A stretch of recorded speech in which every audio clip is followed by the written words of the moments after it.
Salam sejahtera sahabat bejana hati.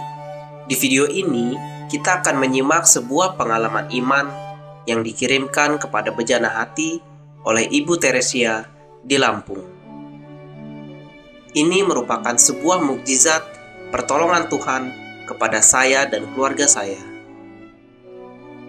Saya telah menikah dan dikaruniai 2 orang anak. Saya dan suami menikah dengan status beda agama. Saya beragama Katolik, sedangkan suami saya beragama Islam. 4 tahun pernikahan kami semua berjalan dengan baik-baik saja. Bahkan, saya merasa perbedaan di antara kami bukanlah sebuah penghalang bagi kebahagiaan keluarga kecil kami ini. Hingga pada saat pandemi mulai mengobrak-abrik Indonesia, khususnya kota Lampung, kehidupan keluarga kami mulai berubah ketika suami saya harus dirumahkan. Suami saya menjadi lebih sensitif dan sering marah-marah. Sehari-hari, untuk mengisi waktunya, ia sering berkumpul dengan teman-temannya dan tak jarang pulang dengan keadaan mabuk. Saat itu, saya mencoba mengerti bagaimana keadaan suami saya yang mungkin sedang stres karena kehilangan pekerjaannya. Tapi, semakin hari, keadaannya semakin parah. Bahkan, ia sudah mulai kasar pada saya. Puncaknya, ketika ia menampar saya karena saya coba untuk menguatkannya dengan mencoba memberi masukan untuk melamar ke perusahaan lain, siapa tahu ada rezekinya. Namun, di luar dugaan saya, ia marah dan menganggap saya merendahkannya, sehingga saya ditampar olehnya. Bahkan, ia menyuruh saya untuk meninggalkannya dan akan ia ceraikan. Saya sangat sakit hati sekali saat itu. Tidak ada lagi yang bisa saya perbuat. Dalam keadaan seperti itu, saya mencoba menenangkan diri saya dengan berdoa rosario. Apapun dan bagaimanapun perlakuan suami saya bawa semua dalam doa rosario. 5 bulan berlalu, tidak ada perubahan yang terjadi pada kehidupan keluarga kami. Suami saya semakin berubah menjadi seperti orang yang tidak saya kenali lagi. Ia jarang pulang ke rumah dan setiap pulang pasti mabuk dan marah-marah, bahkan tega memukuli saya.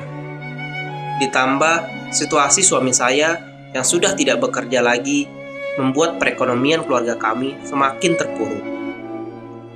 Sekali lagi, tidak ada yang bisa saya perbuat selain membawanya dalam doa rosario.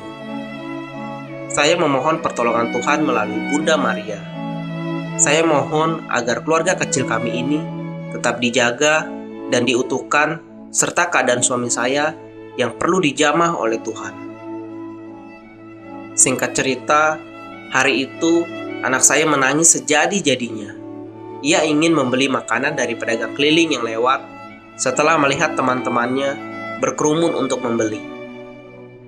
Saya pun tidak bisa berbuat apa-apa ketika anak saya menangis karena saya sudah tidak memegang uang sama sekali. Mendengar anaknya menangis, suami saya tiba-tiba keluar rumah. Ia melihat saya, kemudian melihat anaknya yang menangis. Tanpa ada kata-kata, ia kemudian pergi keluar rumah.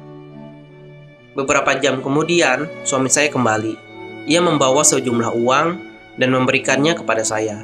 Ia berkata bahwa uang itu ia pinjam pada temannya. Suami saya berkata kalau ia merasa terpukul sekali saat mendengar anaknya menangis meminta sesuatu, tetapi ia tidak bisa memenuhinya. Dan hari itu, pertama kalinya ia menangis di depan saya dan meminta maaf atas kelakuannya pada diri saya dan anaknya. Saya sangat kaget melihat perubahan suami saya saat itu. Saya bertanya dalam hati, apakah ini jawaban atas doa rosario yang setiap hari saya daraskan? Dan ia juga berkata kalau ia ingin dibaptis. Ia ingin menjadi suami yang lebih baik dari sebelumnya. Ternyata selama ini ia sering melihat saya berdoa rosario sambil menangis dan tetap sabar terhadapnya. Hal itu yang membuatnya mulai percaya pada kasih Tuhan Yesus. Semoga kesaksian iman ini dapat memperkuat iman dan pengharapan saudara yang sedang mengalami pergumulan hidup. Silakan tulis kesaksian saudara melalui kolom komentar dan share video ini kepada kerabat saudara yang membutuhkan penguatan iman. Semoga damai Tuhan kita Yesus Kristus selalu beserta kita. Amin.